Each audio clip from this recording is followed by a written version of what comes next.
Kasabay ng pagdiriwang ng National Women's Month, pag-uusapan natin ang women empowerment sa Philippine Army kasama si Colonel Leia Santiago, Assistant Chief of Staff for Personal G1 ng Philippine Army. Colonel Santiago, magandang tanghali po. Welcome sa Bagong Pilipinas. Okay, magandang tanghali po sa inyo, sir and ma'am. Magandang tanghali po. Colonel Santiago, maaari po ba ninyong ibahagi ang inyong personal na karanasan bilang isang babae sa loob ng Philippine Army at kung paano po dito hinubog ang inyong pananaw sa women empowerment? Actually po, it was a roller coaster ride.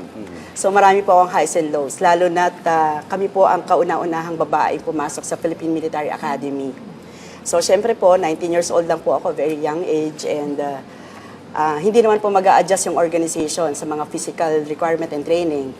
And sa kasabihan nga, the more you sweat in battle, the more you sweat in training, the less you bleed in battle. So nakatulong po 'yon. After ng training ko sa PMA, I was assigned in an infantry unit and there in Lanao, and I serve as an infantry officer, as a commander, company commander, at yun po ay sa paghubog sa akin sa Philippine Military Academy po, ng mga panahon na po yun. Sa paglipas po ng mga taon, paano po nagbago ang papel at oportunidad ng mga kababaihan sa Philippine Army? Prior to the integration of women through RA 7192, meron po tayong tinatawag na Women's Auxiliary Corps. So ito po yung RA 3835, no? Dito po mga administrative roles lang po ang binibigay sa mga kababaihan. Ngayon po, with the RA 7192, yung po ay nagbibigay na ng equal participation po ang kababaihan sa nation building at nagkaroon po siya ng broader participation sa military. So makikita nyo na po kami sa combat roles, combat support, combat service support. So actually po, 11 po ang occupational specialty po ng aming Philippine Army. Infantry, meron kaming artillery, may sa armor, tank, engineer, signal. So andun po lahat ang kababaihan natin ngayon. Okay. Kumusta po ba ang recruitment natin sa Philippine Army? Nasa ilan po ba tayo? Currently ngayon pong taon, meron po tayo nire-recruit na 1,900 para sa officers at umaabot po tayo ng 4,000 po para sa ating mga enlisted personnel. Okay. So sa 4,000 na yun, ilang porsyento yun sa babae? Naglalatag po kami ng 20%. Pero mas marami pa rin po ang nag-a-apply actually. Sa database po ngayon ng aming recruitment, 60,000 po ang nag-a-apply sa atin ngayon, sa kasundaluhan. Okay. Opo, sir.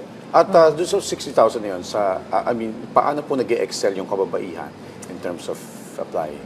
Actually, sir, when para sa pag-apply pa lang, sa qualifying exam, actually matataas po yung babae. Hindi ko naman po inaano. ang rating kasi nila, umaabot ng 100 ang scores eh. 120 po kasi ang medyo pinakamataas na score. Nandun po sa range na yon, category A and B, yung kababaihan natin. And pag dadaan po sila sa physical test, ready po sila eh. Mag-push up, mag-sit ups, mga ganyan, and sa run. Ready po sila. So, ibig sabihin po, ginugusto nila talaga pumasok po sa service. Yan po, sir. Ano naman po yung mga pangunahing hamon na kinakaharap ng mga babaeng sundalo sa kanilang training, deployment, at career progression? Sa kasalukuyan po, sir, kasi once you enter the service, nakalatag po yung aming career path. Okay. Kung kailan kami dapat mag-training, kailangan kami dapat mailagay sa ganitong posisyon. So, yung latag po niyan, kung susundan po yan, sir, wala pong problema. Ang magiging problema lang po yan, kagaya ko po, na nag-asawa po ako, sir, yung how I balance yung aking pagiging sundalo at pagiging ina sa aking mga anak. So, yun po ang mga difficulties ng mga kababaihan po, sir. Pero meron naman po tayong nailatag na policy po on assignment. So, pwede po kaming lumapit kung nasaan po ang aming mga families para naman po magampanan namin ang trabaho namin bilang sundalo at ang pagiging ina at asawa naman po namin sa aming pamilya. Ma'am, paano naman po, meron po bang mga programa o polisiya ang Philippine Army na partikular na nakatuon sa pagpapalakas ng kakayahan at liderato ng mga kababaihan sa hanay ng militar? Kagaya sa nga nasabi ko, meron po kaming deployment and assignment policy. So ito po talaga ay yung ini-ensure niya na nailalatag nga po niya talaga kung saan ang direksyon namin. So na-mention ko nga pong occupational specialty talaga. Kung ang tatahakin, kasi ako po ay isang artillero. So artillery po ako. Though I started as in infantry, naging foot soldier po ako, But I decided to join talaga po yung artillery. So dito po talaga nakalinyada na yung aking career, kung ano yung mga position ko na tinahak, naka-align po dito sa competency na meron po, na binigay sa akin Okay. sa true training. Okay. Colonel, balikan ko lang yung binanggit mo kanina, no, na yung mga kababaihan natin, hindi rin basta-basta kaya makipagsabayan, even sa physical training. Now, we understand na talagang pagdating sa qualifying examination, Yes, sir. talagang mataas yung porsyento nila. Pero, would you say na kayang, na walang, para po malaman din ng publiko, Opo, sir. walang kaibahan ang training na pinagdadaanan ng kalalakihan sa kababaihan? Yes, sir. In terms of training, pare-pareho po kaming dumadaan sa basic, advanced, at other higher training na ino-offer po ng aming Armed Forces of the Philippines. Hindi naman po namin kinakaila na mas malalakas po talaga ang kalalakihan sa physical na mga requirements ng physical, no? Pero dinadaanan po namin lahat yan. Hindi naman po rin nag-a-adjust ang aming organization para lang po ma-accommodate po kami.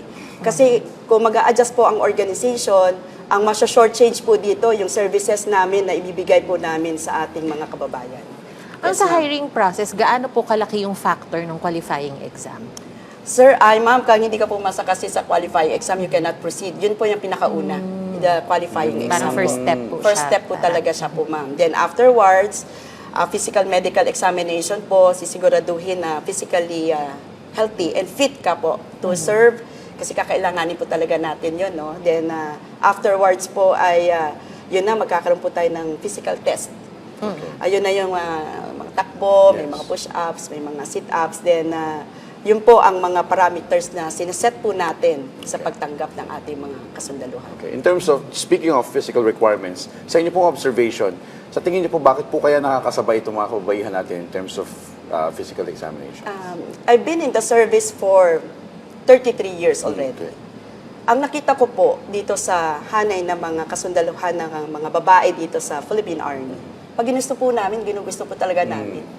Hindi po kami magkikwit. Talagang parang hindi kami magre-retreat po, ma'am, sir. Talagang kung ito yung ginusto po namin, ito yung training na gugustuhin namin, talagang dire-diretso po ang ginagawa po namin doon. Kumbaga ma'am, walang katumbas yung determination Wala po, ano po, determined. ng Very mababa- determined po kung yung mga- gustong makapasok Oo. po talaga. Well, paano naman po ninyo hinihikayat ang mas maraming kababaihan na pumasok at magtagal sa serbisyo militar sa kabila po ng stereotypes at syempre yung mga hindi maiiwasang panganib na kaakibat nito? Siguro yung panganib dito tungkol doon sa pag-address ng mga threat groups na natin. Kasi within the organization naman po, we have a strict implementation of policies na pinoprotektahan hindi lamang po ang kababaihan, kundi at mga kalalakihan. So, lahat po ng personnel po ng hukbong katihan talaga pong pinapangalagaan po ng ating Philippine Army. So sa stereotyping po naman dito, pinagbabawal po talaga dito ang mga discrimination. And even po, meron din po kaming mga zero tolerance po ng violence against women. So yun po ang mga nakalatag po ng mga policies and directives po ng inyong Army. Sa inyong karanasan bilang isang woman leader, paano po ninyo pinapakita na ang disiplina, tapang at malasakit ay hindi lamang katangian ng kalalakihan sa larangan ng militar? Ako po, ma'am, I walk my talk. So kung sinabi ko po na kailangan ganito po ang physical test na rating na dapat yung ma-attain, dapat po kaya ko rin pong gawin yan. Pag sinabi ko po mag-ooperate tayo ng isang buwan, dapat ako as a leader, kaya ko po rin gawin. Okay. So ginagawa ko po yun. Okay. So bago nyo po makuha talaga yung respeto rin ng mga kasundaluhan, being a leader, kailangan kayo po rin po mismo, nagbibigay ka rin ng yung ma-inspire din sila, ma-motivate din sila na, itong si ma'am, kaya rin pala niya. Okay. Kaya ang aking pong mantra talaga, excellence is my way of life. Bibigay ko po talaga yung best ko dito sa lahat ng task or functions na ibinibigay po sa akin, sir. Kumbaga, as a leader, you have to set the standard. Yes, sir. Okay. Now, doon po in terms of opportunity, promotion, paano po tinitiyak ng Philippine Army na pantay-pantay ito at walang bias? Yes, sir. Quantified po kasi, sir, ang aming promotion system. Okay. We have to go through the different layers po doon sa aming career. So ako po nakapag-platoon leader, naging company commander, naging battalion commander, naging staff po. So those are areas na dapat po naming daanan. At pag nadaanan niyo po yun, kasi may points po kada ano. So ako po nakakasabay po ako sa aking mga kaklase at aking contemporary. Hindi naman po ako nalalag behind. Okay. Opo, sir. Alright, ma'am, mensahe nyo na lang po sa mga kabataang Pilipina na nangangarap na maglingkod sa bayan sa pamamagitan ng pagsali sa Sandatahang Lakas bilang pagdiriwang ng Women's Month. Unang-una, to all the amazing women, resilient and strong na mga kababaihan, Happy Women's Month po. So, if you have that, yung inyo pong heart to serve, and the discipline to lead, then there's a place for you in serving our nation. So mula po sa pamunuan ng aming hukbong katihan under the leadership of Lieutenant General Antonio Navarrete. Happy Women's Month po at gusto ko rin pong batiin ang Philippine Army ng kanyang 129th anniversary. Ang inyong pong matatag na hukbong katihan ay patuloy po na magsisilbi at kaagapay nyo sa anumang problemang kinaharap po ng ating bansa. Happy anniversary po. Happy anniversary, sir. On that note, maraming salamat po sa inyong oras, Colonel Leia L. Santiago, Assistant Chief of Staff for Personnel G1 ng Philippine Army. Thank you, sir. Thank you, ma'am.